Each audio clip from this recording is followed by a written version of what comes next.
Have you been dancing yet? My name is Katie, and today I wanted to talk to you about making goals and progress in tango. I have some dancing in my future, and I'm so excited. Honestly, I'm just super grateful to hold people again, to dance.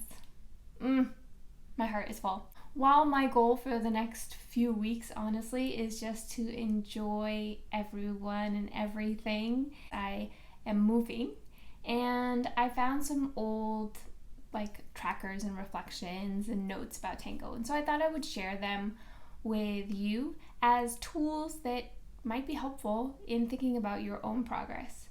Now, I've always had a lot of difficulty defining my goals. In the beginning,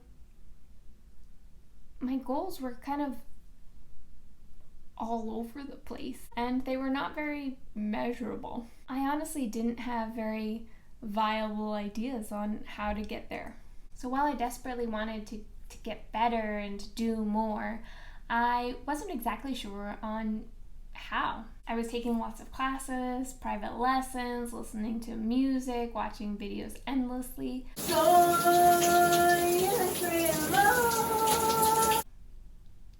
But I wasn't sure if it was all adding up into me becoming a better dancer, the dancer that I wanted to be. And something really common that comes up is starting to measure your own dance by how much others are dancing with you. Looking to others to validate what you're doing in your own dance is not recommended. Mental health. So I did what I usually do when I have a big long-term project. I made a chart. The data-loving side of my brain wanted intermediate steps to help me get there. About a year in, I made a list of things that I thought might be able to help me get there. So I knew that my body flexibility was going to be one obstacle because I wasn't flexible. Focusing on stretching would help my movements to become more effortless and graceful as I move around. I knew that I needed to grow familiar with the music, so I started trying to recognize composers, orchestras, and how the tandas were organized.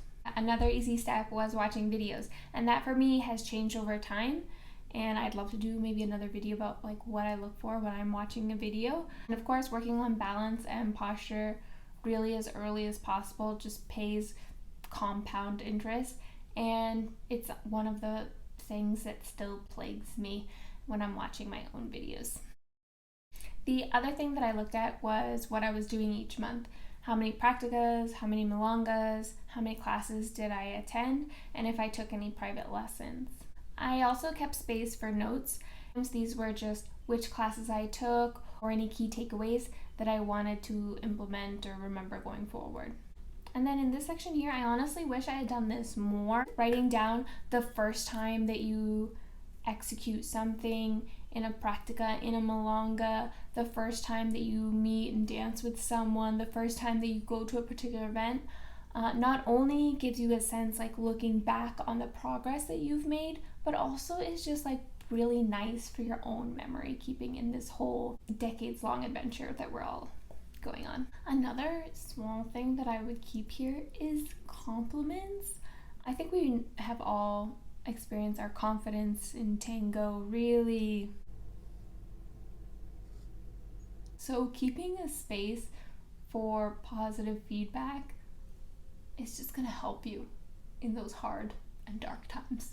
This just helped me to see what I was doing to make progress. I have a sense of ease going into milongas or dancing events because I knew that I was doing the work in myself and it wasn't completely dependent on who danced with me or how many times I danced, and gave me a very satisfying thing to check off.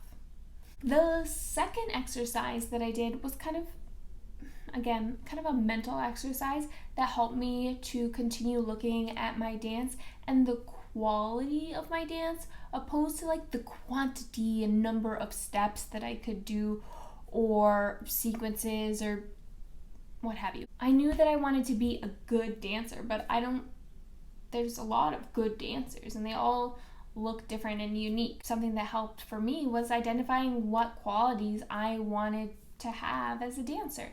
So I looked at professionals or people in my community whose dancing I really enjoyed.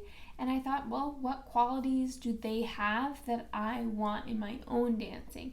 I wanted to be elegant. I wanted to be precise, but I also wanted to be creative and playful, musical. I wanted my movements to be smooth, and I wanted to be versatile, dancing with different types of dancers or doing different types of dances and movements. And then I looked at one of those like level 10 life little charts. Again, love me a good chart. And I kind of used it as like a self-evaluation tool. Where did I think that I was strongest? Where did I still want to work on? And I started to kind of define that a little bit more for myself. I wanted my moves or my dancing to be elegant. That had a lot to do with my posture, how I carried myself, taking long, graceful steps. If I wanted to be more musical, I wanted to be able to dance with the part of the music that I chose and really work with my partner in doing that. For me, that meant taking more musicality classes, really listening with intention to the music, and practicing my own solo improvisation. And you could continue going down this list that you've created for yourself. Again, you're defining what is a good dancer to you. And this exercise helps you to just narrow it down and make it measurable, and gives you little action steps that you can work towards or bring to a class, bring with intention to practica or to a private lesson.